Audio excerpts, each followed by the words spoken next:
Bonjour à tous, aujourd'hui nous allons explorer la fonction règlement dans le logiciel WebDevis. À la fin de cette vidéo, vous serez capable d'utiliser le bouton règlement dans l'onglet facturation du logiciel et ainsi avoir une visibilité et une bonne gestion des paiements de tous vos clients. Pour commencer, sachez qu'il est possible sur WebDevis d'attribuer un délai de règlement soit à un client, soit à toutes vos factures. Pour l'attribuer à un client en particulier, cliquez sur la gestion client, choisissez le client approprié et allez dans l'encadré informations complémentaires.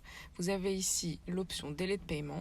Vous pouvez choisir comptant, 30 jours, 45 jours ou 60 jours. Je vais appliquer pour ce client-ci 45 jours.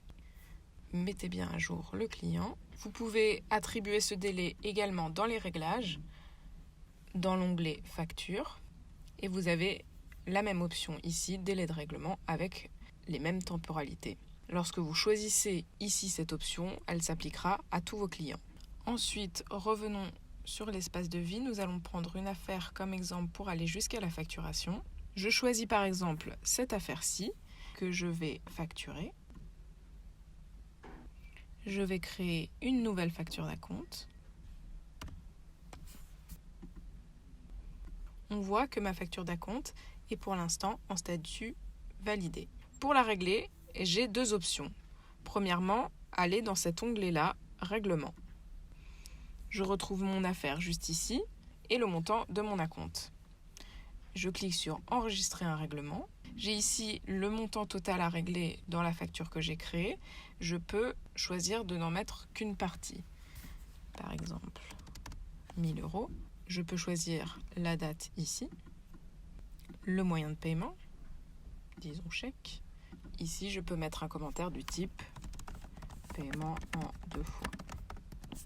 J'enregistre juste ici et je vois ici que mes 1000 € ont été déduits et dans la colonne « restant à payer », il n'y a plus que 885,13 €. Pour revenir à ma liste de facturation, je clique ici et je vois que ma facture est toujours en validé.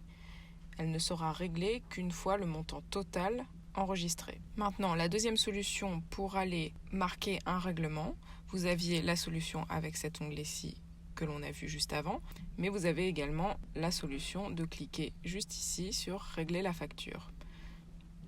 Cela vous emmène directement sur la petite fenêtre de tout à l'heure et vous pouvez faire exactement les mêmes choix qu'avant. On peut mettre cette fois-ci espèce et je n'ai pas de commentaire particulier. On enregistre et l'on va voir que notre facture est désormais automatiquement marquée comme réglée. Je peux retourner dans l'onglet règlement. Je vois que ma facture n'y apparaît plus.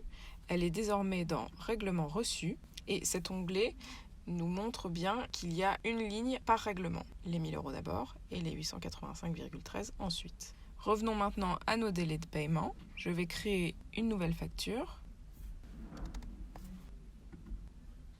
On retourne dans règlement et cette nouvelle facture apparaît juste ici. Rappelez-vous, pour ce client Pierre Martin, nous lui avions attribué un délai de 45 jours pour payer sa facture. Vous avez la colonne date d'échéance juste ici qui vous donne toutes ces informations. Et vous pouvez également trier toutes les factures dont vous avez accordé une date d'échéance dans le futur en choisissant par exemple des dates à partir de demain jusqu'à disons le 30 avril.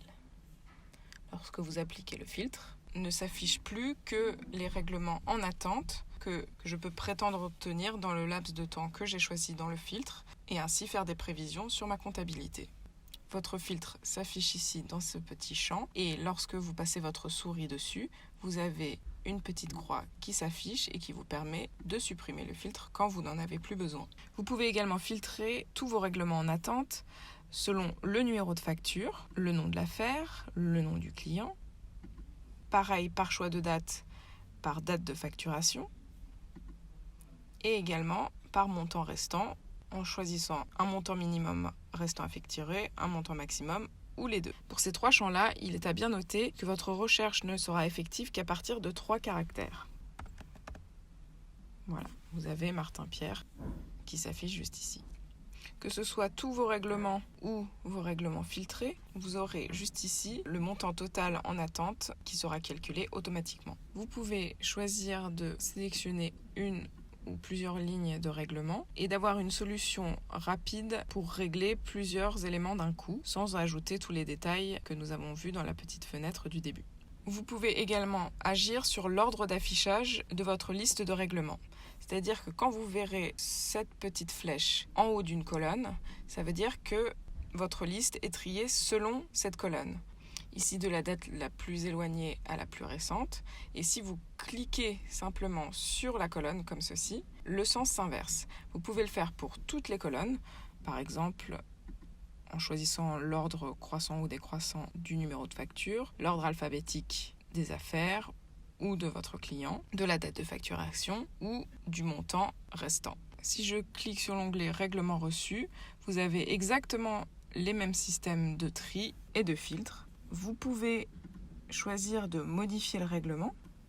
La même fenêtre dont vous aurez rapidement l'habitude s'affichera ici, ou de le supprimer. Et dans ce cas, ce règlement-là se retrouvera de nouveau en attente. On retrouve enfin les totaux de ce qui a été réglé, exactement comme sur l'autre onglet. Votre démo s'arrête ici. Merci d'avoir suivi ce tuto vidéo avec nous. Rendez-vous sur notre page de Foire aux questions pour d'autres tutos vidéo ou articles d'explication pour vous aider à mieux maîtriser le logiciel. Si vous souhaitez une aide personnalisée, envoyez-nous votre demande à l'adresse info@webdevie.com. Merci et à très bientôt sur Web de Vie.